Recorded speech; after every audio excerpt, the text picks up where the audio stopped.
सैयद शाह गुल पाकिस्तान, इनका सवाल ऐसा है कि लोगों का पूजा का तरीका अलग अलग होने के कारण बाबाओं को अवसर मिलता है लोगों को ठगने का, लेकिन सब लोगों का पूजा का तरीका एक ही रहेगा तो फिर बाबा ठग नहीं पाएंगे, ऐसा नहीं होगा। इसका पूजा के तरीके से कोई संबंध नहीं है। हमारी मान्यता क्या है, अंधविश्वास क्या है, इसके ऊपर सब डिपेंड है। अब कई लोग एक ही पंथ के होते हैं, एक ही ढंग की पूजा करते हैं, फिर भी अलग अलग बाबाओं को बलि चढ़ते हैं। हमारे मन में अगर एक मान्यता होगी कि किसी इंसान में ईश्वरी ताकत आ सकती है, किसी इंसान में दैवी शक्ति हो सकती है, किसी इंसान पर, किसी मौलवी पर, किसी फादर पर ईश्वर ज्यादा कृपा पात्र होता है और वो फादर ज्यादा इंसान के नजदीक होता है, इसलिए वो हमको कृपा कर कर ईश्वर के नजदीक ले जा सकता है, या फिर कोई मौलवी ऐसा कर सकता है, या फिर कोई बाबा ऐसा कर सकता है। ये अगर हमारे मन में मान्यता रहेगी तो चाहे हमारा पूजा का प्रकार एक हो, चाहे पूजा का प्रकार अलग अलग हो, हम शोषित किए जाएंगे, हमें ठगा जाएगा।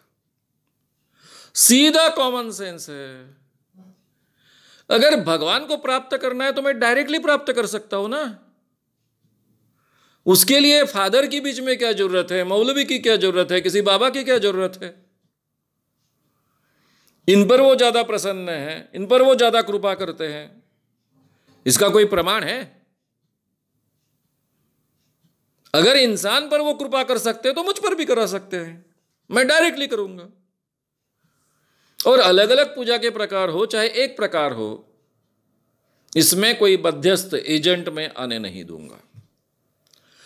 इसलिए एजेंट के जरिए, चाहे वो पादरी हो, चाहे वो मौलवी हो, चाहे वो बौद्ध भिक्खु हो, ये एजेंट के जरिए भगवान मुझ पर ज्यादा कृपा करता है, या एजेंट के जरिए मैं जल्दी भगवान के पास पहुंचता हूं। ये जो मान्यता है, ये जो हम पर हुआ हुआ संस्कार है, उस कारण हम ठगे जाने की गुंजाइश ज्यादा है, ना कि पूजा के प्रकार के कारण। इसलिए ये मान्यता है, पहले हमारे दिमाग में से हमको निकाल फेंकनी पड़ेगी। अगर भगवान है, अल्लाह है,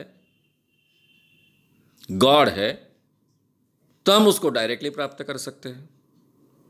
अलग अलग मार्ग सबको पता है, ग्रंथों में लिखे हुए हैं, केवल पढ़कर हम उसको प्राप्त कर सकते हैं। गुरु हमको शिक्षा दे सकता है, गुरु के बिना कोई ज्ञान प्राप्त नहीं हो सकता। ये आज के जमाने में तो सच नहीं है, हम इंटरनेट से सीखते हैं।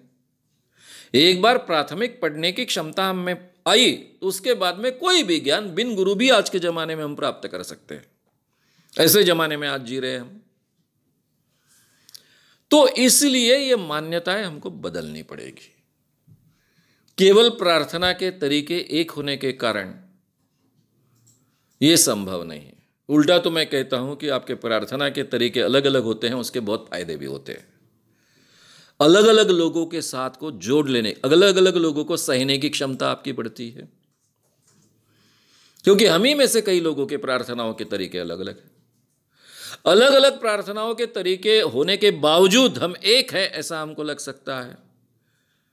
इसीलिए तो हिंदू धर्म में कई बुराइयां होने के बावजूद, हिंदू धर्म के बजाय मैं कहूंगा हिंदू संस्कृति में कई बुराइयां होने के बावजूद एक अच्छी बात थी कि सबको साथ लेकर चलने की एक प्रवृत्ति थी, किसी को भी संभाल ले सकते थे। तो ये तो एक अच्छी बात छूट जाएंगी उसमें से। तो इसलिए धारणाओं पर यह डिपेंड होता है, केवल उपासना पद्धति पर यह डिपेंड नहीं होता है।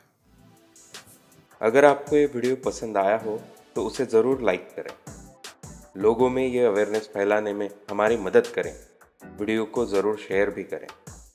तो हमारे YouTube चैनल श्याम मानव को विज़िट करें। ऐसे सारे वीडियोस का आनंद लेने के लिए हमारे चैनल को सब्सक्राइब करें, उसके लिए सब्सक्राइब बटन दबाएं। नए वीडियोज़ का नोटिफिकेशन पाने के लिए बेल आइकन दबाएं।